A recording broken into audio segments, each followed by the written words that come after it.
Brought to you by My 11 Circle. Play with champions. Download the app now. सोचा कुछ और था और हो कुछ और गया। भारत की बैटिंग और ऑस्ट्रेलिया का एक शानदार comeback. Indore test match pitch जो है बड़ी सुर्खियों में रहा। आज रोहित शर्मा भी आए, उन्होंने तो पिच को बहुत डिफेंड किया है। और बैटिंग कैसे होती है, खैर बैटिंग भी भारत की जो है वो सवालिया निशान में आ गई है। और 109 रन पहली इनिंग्स और दूसरी इनिंग्स 163 रन। खैर जब बैटिंग की बात आती है तो the great man Sunil Gavaskar, उनसे बेहतर कौन बता सकता है। और खुशनसीबी है कि आप हमारे साथ हैं स्पोर्ट्स तक पर। सनी भाई, भारत कहाँ ये मैच हारा और ऑस्ट्रेलिया कहाँ पे जीता? देखिए, मुझे लगता है कि दो चीज़ें हुई। एक तो पहली, जब टॉस जीतने के बाद अगर सिर्फ 109 रन करके आउट होते हैं तो फिर आपके पास ज़्यादा रन भी नहीं होते कि जिससे आप अपने बॉलर्स को अटैकिंग फील्ड दे। आप पर दबाव तो हमेशा रहेगा। अगर आपने शायद 170 180 कर लेते तो फिर आपके बॉलर्स के पास थोड़ा मतलब 2-3 बाउंड्रीज होते ही है किसी भी खेल में। पर जब आपके पास 180 200 के ऊपर रन बनते हैं तो फिर 2-4 बाउंड्रीज जाती है। कभी कभी बॉलर की एक आधी ओवर ख़राब होती है तो उस पर उससे दबाव नहीं बनता। तो मुझे लगता है कि ये एक पहली जो 109 पर आउट हो गए वो है। और दूसरी एक बड़ी चीज़ है कि मुझे लगता है कि दूसरी पारी में भी जिस तरह से बल्लेबाजों ने बैटिंग की कि यही सोच कर कि इस पिच पर हमें तो आउट ही होना है, तो हम थोड़ा सा बल्ला घुमा के कुछ रन बनाने की कोशिश करेंगे। चेतेश्वर पुजारा ने दिखाया। और फिर दूसरी पारी में ट्रेविस हेड और मानुस लाबुशेन, उन्होंने दिखाया कि अगर आप सीधे खेलेंगे आप बीट हो जाएंगे, पर आप थोड़ा सा संयम दिखाएंगे तो आप रन बना सकते हैं। सनी भाई, आपने तो बड़ी ही धारदार जो बॉलिंग होती है उसके अगेंस्ट बैटिंग भी करी है, अनकवर्ड पिचेस पे बैटिंग करी है। ये विकेट को आप कैसे देख रहे हैं? क्योंकि इस विकेट के बारे में जो कहा जा रहा है, Rohit Sharma by the way आज पोस्ट मैच प्रेस कॉन्फ्रेंस में आए, उन्होंने तो कहा कि जी विकेट ऐसा नहीं है, हम लोगों ने तैयारी कर रखी है कि हम इन्हीं विकेटों पे बैटिंग करेंगे, इन्हीं विकेटों पे खेलेंगे, जो चाहे जो मर्जी हो जाए। बिल्कुल, देखिए वो उनकी टैक्टिक है। वो उन्होंने सोचा है कि अगर उनको मैचेस जीतने, अगर उनको वर्ल्ड टेस्ट चैंपियनशिप के फाइनल में आना है तो वो ऐसी पिचेस पर खेलना पसंद करेंगे। और फिर उसका जो नतीजा बनता है, पहले 2 मैचेस में इंडिया ने मैचेस जीत ली, अब की मैच यहाँ पे हार गए। पर मुझे लगता है कि तीनों टेस्ट मैचेस में ये जो पिच थी वो सबसे ख़राब पिच थी।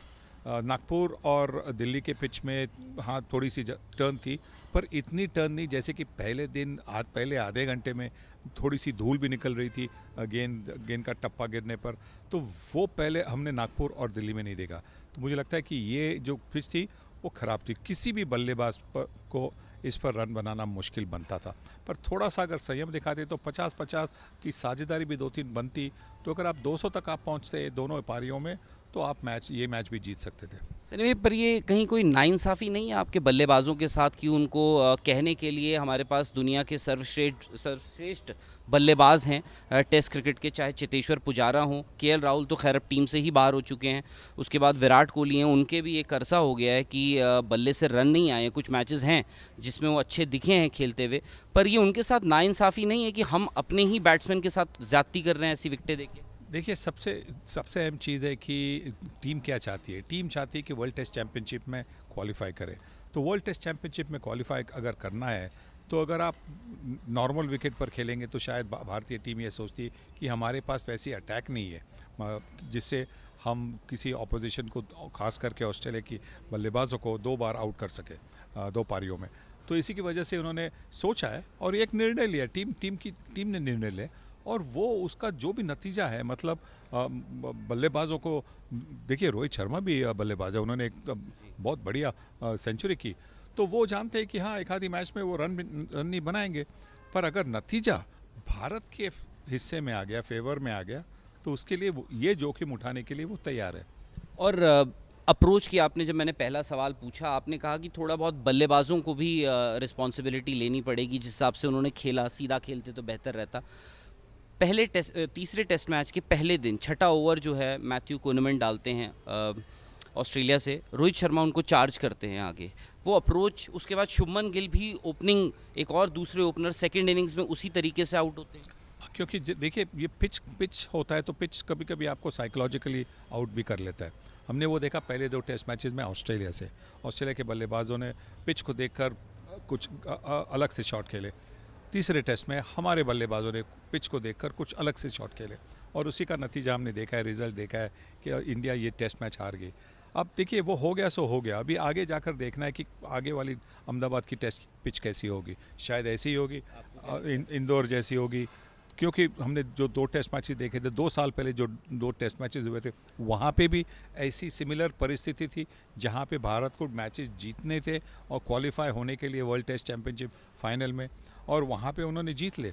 और ऑस्ट्रेलिया और इंग्लैंड में यही फ़र्क है कि ऑस्ट्रेलिया के बल्लेबाज थोड़े से और ज़्यादा सतर्क है, मतलब बाहर जाकर खेलते हैं, आउटसाइड मतलब क्रीज के बाहर जाकर खेलते हैं, सीधे खेलते हैं, स्वीप का कभी कभी अच्छा इस्तेमाल करते हैं। तो और उनके पास एक दूसरी अलग सी चीज़ है जो शायद उस 2 साल पहले वाली इंग्लैंड की टीम के पास नहीं थी। सनी भाई, हमने जो क्रिकेट देखी है, हम अक्सर ये बड़े कॉन्फिडेंटली इस बात को बहुत जिम्मेदारी से बोलते हैं कि हमारे साथ सर्वश्रेष्ठ या all time greatest of all time बल्लेबाज हैं, क्योंकि आपने वेस्ट इंडीज़ में खेला, ऑस्ट्रेलिया में खेला, इंग्लैंड में खेला, हिंदुस्तान में खेला।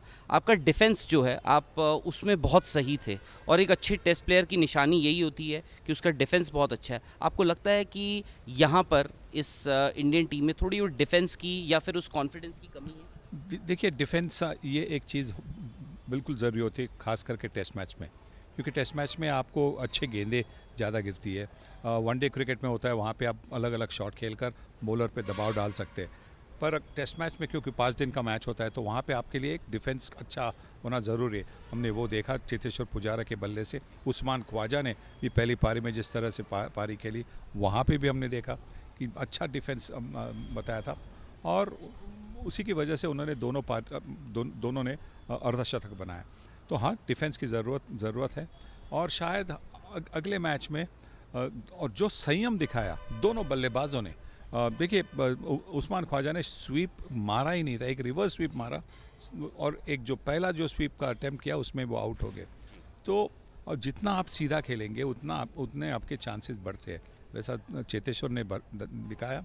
और मुझे लगता है कि अगले मैच के लिए ये जो उनके सामने उदाहरण है चेतेश्वर पुजारा का, कि वो बाहर जाकर भी खेल रहे थे, कि ऐसा नहीं कि वो टुकू मतलब डिफेंसिव में थे, वो पंच करके रन बना रहे। तो वैसा अगर उन्होंने फॉलो किया तो मुझे लगता है कि अहमदाबाद टेस्ट में भी भारतीय टीम अच्छा प्रदर्शन कर पाएगी। अच्छा, अक्सर खैर ये कहा जाता है, और ये क्योंकि यहाँ पे क्रिकेट को इतना प्यार दिया जाता है इस देश में, हार जो है वो बड़ी चुभती है, हार की वजह से फिर क्रिटिसिज्म बहुत होता है। बट ये भी है, आप कहने के लिए सिर्फ पहली हार है, इनफैक्ट तीसरी हार है पिछले 10-11 साल में भारत की, पर तरीका जिस हिसाब से आप हारे, आप दिल्ली टेस्ट मैच जीत गए थे, उसके बाद सारी टीम, सारे प्लेयर्स अपने अपने घर चले गए, कोई कहीं चले गया। ऑस्ट्रेलियाई टीम जो है वहीं दिल्ली में रुककर 3 दिन प्रैक्टिस करती है उसी विकेट पे, कहीं कोई कंप्लेसेंसी तो नहीं आ गई थी? नहीं, मुझे नहीं लगता है। पर देखिए ऑस्ट्रेलिया की टीम कहाँ जाएगी, भारतीय टीम के पास वो वक्त था, 2-3 दिन में मैच ख़त्म हो गई, तो घर जाके फैमिली के साथ जब टाइम बिताते तो एक तरह के आप रिलैक्स भी होते, क्योंकि जब आप इंडिया के लिए खेलते, टेस्ट मैच खेलते, तो टेंशन तो होता ही है, और कभी जब आप वापस जाते हैं तो उसमें आपको वो मतलब थोड़ा सा आप रिलैक्स होके आते हैं। तो मुझे नहीं लगता कि कॉम्प्लेसेंसी थी। सिर्फ यही कहना होगा कि ये जो विकेट थी यहाँ पे, मुझे लगता है कि कोई भी बल्लेबाज, दुनिया का सर्वश्रेष्ठ बल्लेबाज आप ले आते, उसको भी शतक मारना मुश्किल होता, 60, 70, 80 तक पहुँचते, पर शतक मारना मुश्किल होता। शुभमन गिल का डिसीजन सही है? शुभमन गिल को आपको लगता है कि ये खिलाना चाहिए था टेस्ट मैच, और अब उनको अगले मैचेस देने चाहिए? बिल्कुल, जिस तरह की उनकी फॉर्म थी तो उस हिसाब से उनको चांस तो देना था। और सिर्फ मैं यही कहूँगा, दूसरी पारी में जिस तरह से लंच के बाद में पहले या दूसरे ओवर में जिस तरह का उन्होंने शॉट खेला, वो शायद अभी वो सोचेंगे कि वो शॉट अगर हम सीधा खेलते। देखिए चेतेश्वर पुजारा ने भी जो छक्का मारा वो टेढ़े बैट से नहीं मारा, वो सीधे बैट से मारा, और इसी की वजह से वो छक्का बराबर मिड ऑन और मिड विकेट के बीच में गया। अगर शुभमन गिल भी वो करते तो वो भी सफल हो जाते। यही पर देखिए क्रिकेट में यही है, हर एक मैच से आपको सीखने मिलता है, और एक अच्छा युवा खिलाड़ी है जिसको हमने देखा है कि वो सोच समझकर बल्लेबाजी करता है। तो हाँ, गलती होगी, पर अगले मैच में वो शायद उससे सुधार कर बड़े रन करेगा।